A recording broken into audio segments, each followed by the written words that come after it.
Morning सभी भाई बहनों को जय मसीह की। आइए आज के दिन की शुरुआत परमेश्वर के एक महत्वपूर्ण वचन से करते हैं। वचन है यशायाह 55 का 10 और 11।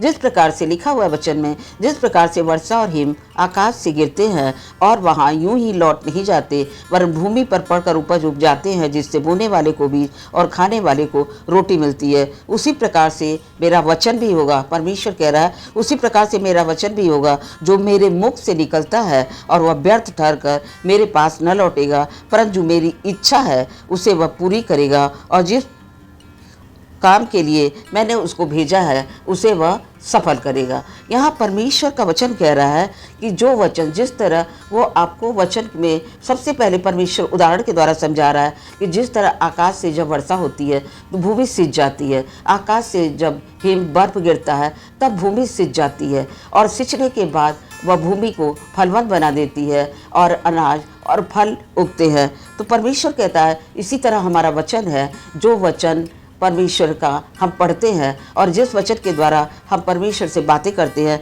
परमेश्वर कहता है जब मैं तुम्हारे जीवन में कोई वचन देता हूँ तो वह वचन कभी भी मेरे पास वापस लौट के नहीं आता, बल्कि जिस इच्छा के लिए मैंने तुम्हारे पास उस वचन को भेजा है उस वचन को वह पूरा करता है। और परमेश्वर का वचन कहता है जिससे बोने वाले को बीज मिले और भोजन के लिए रोटी मिले, क्योंकि बोने वाला यदि बीज को बो देता है और उसके बाद उसे कुछ ना मिले तो अगले टाइम उसे फिर से बोने के लिए कहाँ से बीज मिलेगा। इसलिए परमेश्वर उसे अनाज देता है जिससे वह बीज भी पाए और वह फलवंत हो और खाने को रोटी भी मिले उसे भोजन के लिए, और धर्म के फलों को भी वह बढ़ाएगा। परमेश्वर यहाँ अपने वचन की सामर्थ्य को प्रकट करता है।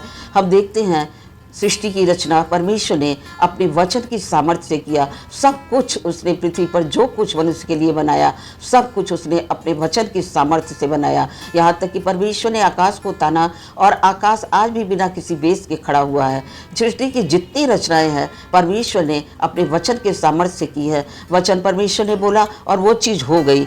भजन संहिता 109, 119 का 105 में लिखा हुआ है कि परमेश्वर का वचन हमारे मार्ग के लिए दीपक और राह के लिए उजियारा है। भाई बहन, हम आपको ये बताना चाहते हैं परमेश्वर के वचन को बहुत हल्के में ना ले और बहुत आराम से पढ़कर उसे ना छोड़ दे, बल्कि आप उस पर बार बार मनन करें और बार बार उसे पढ़ें, क्योंकि वचन आपसे कुछ बातें करना चाहता है। और जब भी आप प्रार्थना करें तो प्रार्थना से पहले आप वचन को जरूर बोलें, वचन बोल कर प्रार्थना करें और फिर परमेश्वर से पवित्र आत्मा से भर कर प्रार्थना करें। पवित्र आत्मा स्वयं आपको सिखाएगा किस तरह प्रार्थना करनी है। उसके बाद प्रार्थना के बाद जो विषय पर आपने प्रार्थना की है उसके लिए आप इंतजार करें और धीरज रखें, क्योंकि परमेश्वर के वचन फिलिपियों 4:4 में लिखा हुआ है कि किसी बात की चिंता मत करो। हमें किसी बात की चिंता नहीं करनी है, बल्कि परमेश्वर के समझ धन्यवाद के साथ विनम्रता पूर्वक अपनी बातों को रखना है। परमेश्वर अपने वचन का लिखा हुआ है वचन में कि परमेश्वर अपने वचन का इतना आदर करता है कि एक बिंदु भी बिना पूरा हुए नहीं टलेगा। परमेश्वर का वचन कहता है कि उसने भजन संहिता 107 के 20 में वह कहता है वह अपने वचन के द्वारा उनको चंगा करता है। परमेश्वर ने वचन से कहकर उठ, अपनी खाट उठा, चल फिर। 38 साल के रोगी को परमेश्वर ने 1 सेकंड में अपने वचन के द्वारा उठा दिया।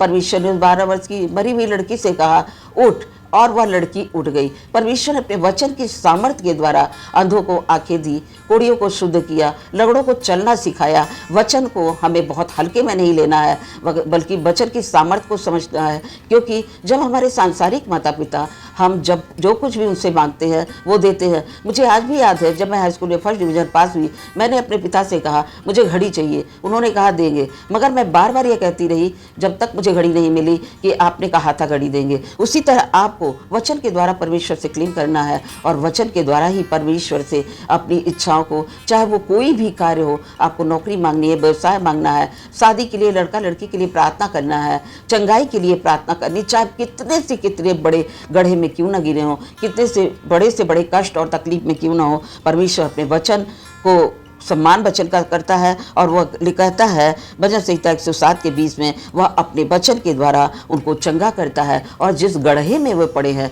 उसमें से वह निकाल लेता है। परमेश्वर इस वचन के द्वारा आप सभी भाई बहन को बहुतायत से आशीष दे। सबको जय मसीह की।